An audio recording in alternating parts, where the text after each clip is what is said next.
Notícia. No momento em que o fato merece destaque. Poder da notícia. Poder da notícia. Boa FM. Você não pode perder a hora, são 8h37, 8h37, vamos correr!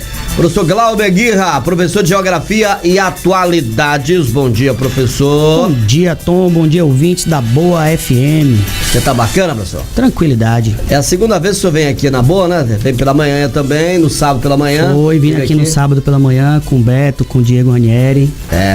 Falar de educação, um programa muito bacana, viu, gente? Muito bacana, muito legal. Vale muito a pena se conectar aí de manhã, sábado de manhã. Exatamente. Bom, a crise social e política que se encontra o Afeganistão é o nosso assunto em pauta aqui agora. Professor, qual é a atual situação do Afeganistão e por que o país tem sido destaque nos noticiários em todo o mundo? Então, Tom, é importante a gente colocar que a situação do Afeganistão, a gente tá vendo agora a situação do Afeganistão, mas na verdade ela já é um processo que já vem desde de 1996, uma crise muito complexa, justamente pela presença desse grupo que está retornando ao poder, o grupo Talibã. E agora a gente está vendo um caos, É um momento de muita incerteza no Afeganistão, porque a gente está vendo a retomada por um grupo, por um regime que não respeita os direitos humanos e que a população, na verdade, as cenas que a gente viu, a galera saindo nos aviões, no aeroporto, tentando sair do país, é justamente com medo, justamente do que esse grupo é capaz, porque ele já fez isso há alguns anos atrás, Então, é muita incerteza que envolve o Afeganistão nesse momento. E as lideranças mundiais precisam urgentemente dar uma atenção especial para aquele povo que está necessitando muito. O que é o Talibã? Tom, o Talibã é muito importante a gente colocar, porque as pessoas, quando assistem um jornal na TV, às vezes eles não param para explicar o que é. O Talibã é um grupo ou também um regime. Eles se formaram no final da década de 80, assumindo o poder a partir de 1996 no Afeganistão. É um grupo, o Talibã significa estudantes, na língua pashtun. Estudantes de quê? Bom, estudantes da religião. Existem escolas altamente radicais com o ensino do Alcorão muito radical, principalmente no Paquistão, que chama-se de madraças. Então, o grupo Talibã, na verdade, são alunos que passaram a ser membros desse grupo, que a gente chama de Talibã. Eles querem adotar a Sharia. É uma lei radical islâmica. Toda interpretação de qualquer livro religioso, eu faço uma interpretação, você faz outra. E essas pessoas, eles fazem uma interpretação muito radical do Alcorão, e eles vão colocar em prática. E eles colocaram em prática isso em 1996 até 2001, com a invasão dos Estados Unidos. Então, assim, é um grupo que trabalha com leis radicais islâmicas. Então, por exemplo, lá agora, se alguém roubar lá, o cara bota a mão do cara e corta a mão na hora lá. Lei de talião. Lei de talião. Olho por olho, dente por dente. Lá a situação é bem complexa. Então, é um grupo que está... Aqui no Ocidente a gente chama de grupo terrorista. Apesar deles já terem realizado alguns ataques terroristas, tem 2 ataques terroristas, um em 2014, que morreram 125 crianças. Eles atacaram uma escola, e em 2016 eles atacaram uma universidade. Mas eles não têm costume de atacar em outros países. É diferente, por exemplo, de uma Al-Qaeda, que ataca a embaixada americana, o World Trade Center. Qual é a ligação da Al-Qaeda com o Talibã? A ligação do Al-Qaeda com o Talibã é o seguinte: logo quando houve a invasão americana ao Afeganistão, depois do 11 de setembro, a procura era por Osama Bin Laden.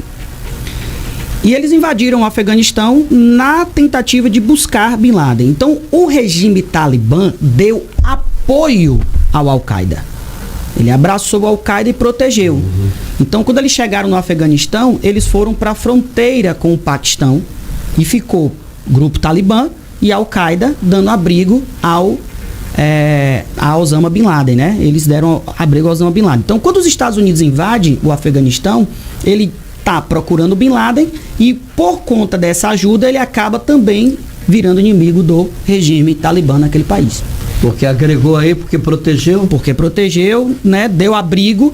E assim, é bom colocar também porque o território afegão e paquistanês, ali a fronteira, ele é bastante montanhoso. Então os Estados Unidos, ele teve que desenvolver uma tecnologia muito grande, inclusive, para poder tentar rastrear esses caras.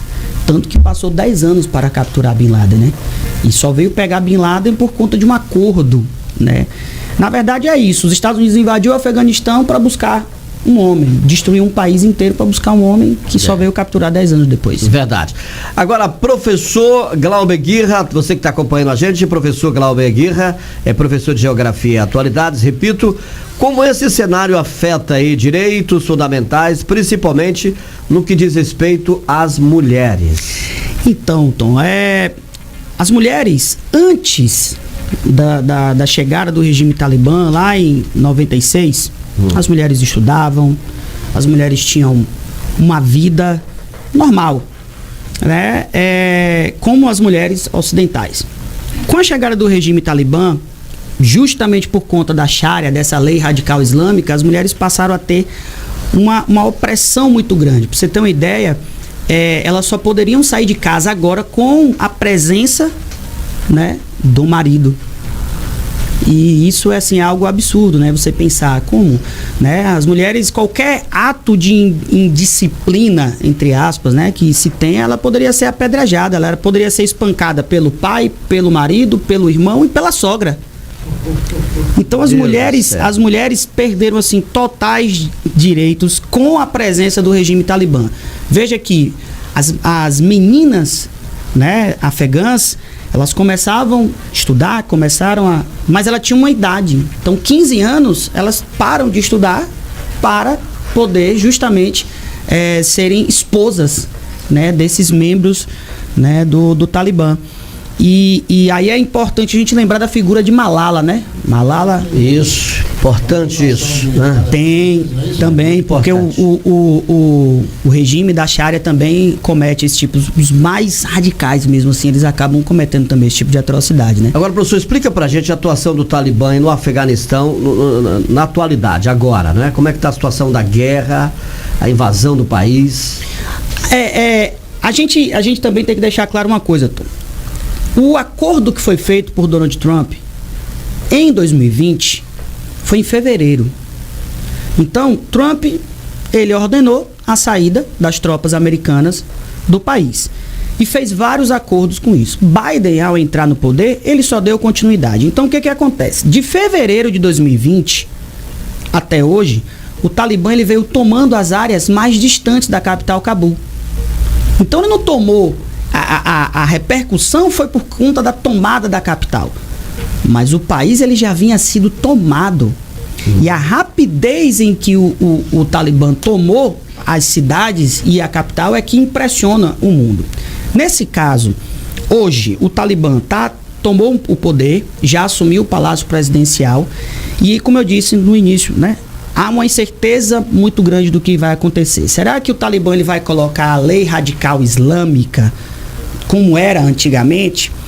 E assim, eles estão com um discurso de que não vai ser. Eles estão com um discurso de que as mulheres vão continuar estudando, que as mulheres vão continuar trabalhando, que elas não vão ter direitos fundamentais retirados, que não vai haver execuções em praça pública, que não vai haver isso, que não vai haver aquilo. Só que a gente sabe que a lei radical islâmica, da qual eles fazem uma profecia muito forte, não sei se isso vai demorar muito. Talvez é porque o mundo está olhando agora para lá, então qualquer desrespeito aos direitos humanos vai ser noticiado. Então eles estão colocando panos quentes, né, dizendo que não vai fazer um governo. Tanto que teve assim algumas embaixadas que não retiraram. A própria embaixada da Rússia, a embaixada chinesa, eles não se retiraram de lá, eles permaneceram, eles querem fazer esse diálogo, né, com outras nações. Mas os Estados Unidos realmente, com o temor, acabou saindo, né, os diplomatas e as pessoas, inclusive, que ajudaram o regime americano durante 20 anos no país, são as pessoas que estão lá correndo risco. É por isso que as cenas das pessoas nos aviões, ali nos portões próximo ao aeroporto, é muito chocante, porque são pessoas que, de uma certa forma, ajudaram o governo americano. E já existem registros, hoje mesmo pela manhã, eu estava vendo, já existem execuções desse tipo, dessas pessoas que ajudaram os Estados Unidos. Perfeitamente. Professor, essa relação China e a Rússia, a China chegou logo no início a dizer assim, não, a gente respeita o governo lá, mas a gente pode chamar o Talibã de um governo no Afeganistão? Eu acredito, assim, por tudo que a China tem de interesse no Afeganistão, eu acho que a China vai ser o primeiro país a reconhecer como um governo legítimo. A União Europeia não vai reconhecer. A União Europeia não vai reconhecer. Exato. A China vai reconhecer, porque a China ela vai dizer o seguinte, bom, as minhas relações com o Afeganistão são tranquilas com o Talibã, então eu não tenho por que não reconhecê-lo como governo. Até porque eles têm interesse. Pra vocês terem uma ideia, dia 29 de julho... A China tem interesse em tudo. Em tudo, né? Dia 29 de julho, estava o líder do Talibã sentado em Pequim com o ministro das Relações Exteriores chinesa. E aí você pergunta, qual é o interesse da China nesse processo? A China, ela tem um projeto chamado a Nova Rota da Seda, que ela é de duas partes. Ela é marítima, construção de portos por todo o Sudeste Asiático, Oriente Médio e costa leste e oeste da África, né? Financiamento chinês, a construção dos portos, inclusive o nosso Porto Sul, inclusive é de financiamento chinês, né? E tem a Rota da Seda terrestre, que são imensas rodovias que vão ligar o interior da China ao interior do Paquistão, do Afeganistão, para fazer uma rota comercial como era antigamente lá na China Oriental, né? Para facilitar com que o escoamento dos produtos, né? Então a China tem muito interesse. Além do que, o Afeganistão ele não tem petróleo, é um país muito montanhoso, então ele tem muito minério. E um dos minérios em abundância no Afeganistão é o cobre. E assim, para a indústria chinesa é muito valioso. Então, provavelmente, Tom, já deve existir algum acordo de cavalheiros, acordos comerciais, para que a China possa explorar esses minérios e ter uma relação, né, tranquila com o Afeganistão. Até porque o Talibã ele também não pode, né, se voltar contra os chineses, porque é uma guerra perdida, né? Perfeito. E a Rússia, onde é que entra aí? A Rússia é porque, assim, ao norte do Afeganistão, existem as fronteiras de países que são ex-colônias soviéticas, que são aliados à Rússia. Turcomenistão, Uzbequistão, Tajiquistão. Esses três países são fundamentais para a Rússia. Então, Putin entende que a presença dele lá, a presença russa no Afeganistão, dá segurança aos países que estão próximos, né? Então, assim, ele vai criar uma relação de respeito, mas, na verdade, para a proteção dos seus aliados ali também, naquela região da Ásia Central. E qual é a relação de tudo isso que nós falamos com o Brasil? Bom, aí o Brasil, assim, ele já teve, inclusive, papel fundamental, internacionalmente falando, né? Nossas relações exteriores, ela sempre foi muito, vamos dizer assim, respeitada a opinião do Brasil. O Brasil foi contra a invasão no Afeganistão, na época, né? Contra, sim, os Estados Unidos, depois do 11 de setembro, acabou invadindo, beleza. Mas a invasão do Iraque, por exemplo, o Brasil foi contra essa invasão. Nós não temos cadeira no Conselho de Segurança da ONU, né? Nossa cadeira ela é rotativa, a cada 2 anos se elege. Só quem tem cadeira permanente no Conselho de Segurança, Estados Unidos, China, França, Reino Unido e Rússia. Então esses países é que mandam na geopolítica mundial, onde vai ter guerra, onde não vai ter, onde vai parar a guerra, onde não vai. O Brasil, quando era membro rotativo, ele sempre foi defensor dos direitos humanos, sempre foi contra a esse tipo de tomada de poder, né, justamente porque a gente tem uma Constituição baseada, né, nos direitos humanos. Então, assim, até agora eu não vi nenhum tipo de pronunciamento do governo brasileiro a favor ou contra. Se pode até ter tido, eu ainda não visualizei. Mas historicamente o Brasil é muito presente respeitando os direitos humanos. Então eu acredito que a gente não vai ter tantas complicações assim, não.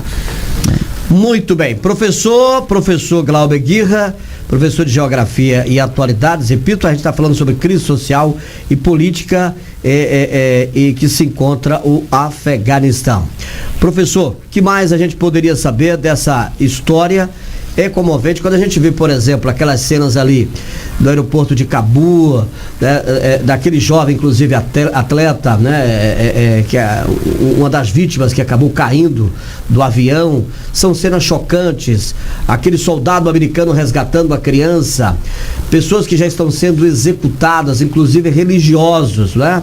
Pessoas ligadas fora do Alcorão, essas pessoas que são ligadas ao cristianismo, que são descobertas. Os celulares dessas pessoas são vasculhados por essas pessoas e elas acabam perdendo a vida na maioria das vezes. Que mais pode acontecer, professor, daqui para frente, diante do que a gente está vendo? Isso pode afetar de alguma maneira, por exemplo, a União Europeia, os 27 países, né, da União Europeia se posiciona contra, o Brasil também contra, a favor, como o senhor já acabou de dizer aí, dos direitos fundamentais, da proteção ao ser humano, mas o que isso pode afetar outros países, essa guerra? Pode desencadear uma guerra, na verdade? Inicialmente não, Tom. Eu acho que agora o momento que a preocupação mundial agora é justamente ajudar essas pessoas, né?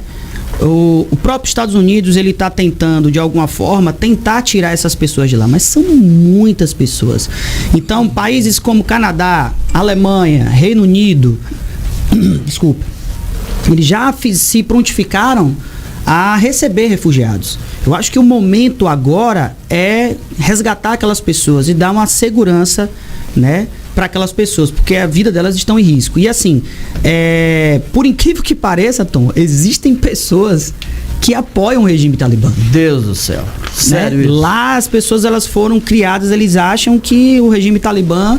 Então não é assim, não é a totalidade da população que quer sair. Tem uma parte do país que quer ficar, quer permanecer. Mas as pessoas, por exemplo, que pensam diferente deles, pessoas que são cristãs, que não querem viver aquele regime, e as pessoas, na verdade, que ajudaram os Estados Unidos de alguma forma, essas correm risco, essas correm risco, e essas precisam sair. E essas pessoas é que a ONU, por exemplo, deve criar não é um cessar-fogo, porque cessar-fogo é quando tem conflito já.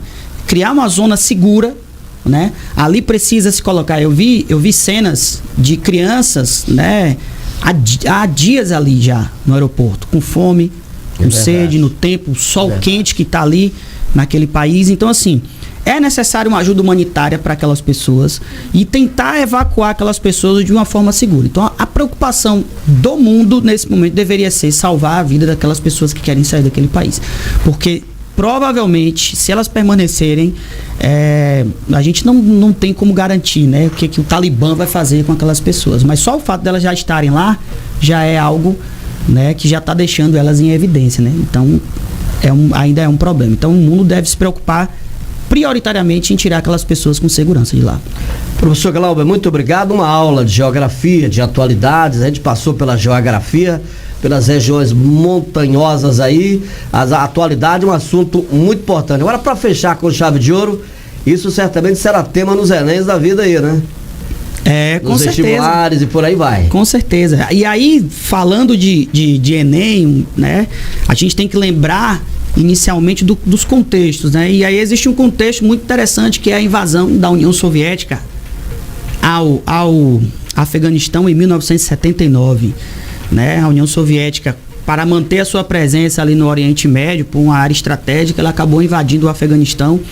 E aí esses guerrilheiros islâmicos, a resistência islâmica chamada Mujahedins, eles acabaram depois se transformando no Talibã, né? É importante a gente colocar isso. Em questões de prova, é bem importante a gente lembrar também dessa contextualização. Além do 11 de setembro, vamos fazer agora, no dia 11 de setembro, 20 anos. 20 anos, verdade. Né? Passou assim muito rápido. Verdade. E a gente sabe que ainda tem algumas coisas. Mas, para finalizar, Tom, né, os críticos geopolíticos estão chamando o Afeganistão de novo Vietnã. Existe uma relação assim e coincidências muito parecidas, assim, sabe? Foram 20 anos também no Vietnã, foi 20 anos uma guerra sem sentido, foi um país destruído e um objetivo não alcançado, né? Lá no Vietnã, a ideia era não deixar o governo socialista, comunista tomar o poder. 20 anos de guerra, muitos vietcongues e vietnamitas mortos e americanos mortos, não valeram de nada porque o governo comunista e socialista permaneceu no Vietnã. 20 anos depois, no Afeganistão, que a ideia era retirar o regime talibã, transformar o Afeganistão em um país, né, incluído, né, nessa sociedade global, eles também não conseguiram o objetivo. O Talibã retorna ao poder. Então, existem características bem similares aí entre Vietnã e Afeganistão. Grande abraço, obrigado. Muito obrigado, Tom. Valeu, ouvintes da Boa. E estamos aí. Quando precisarem, estamos às ordens. Uma verdadeira aula. A gente fica parado, né? A gente fica parado acompanhando, a gente acha que sabe. Não sabe nada. Tem que botar um mestre desse do lado para aprender muito mais ainda. Muito obrigado. Um excelente dia para o senhor. Vamos marcar outros contatos aqui no Poder da Notícia, que chega ao final e eu volto exatamente amanhã, 7 da matina. Beijo no coração. Fiquem com Deus e tchau, tchau. A notícia, no momento em que o fato merece destaque.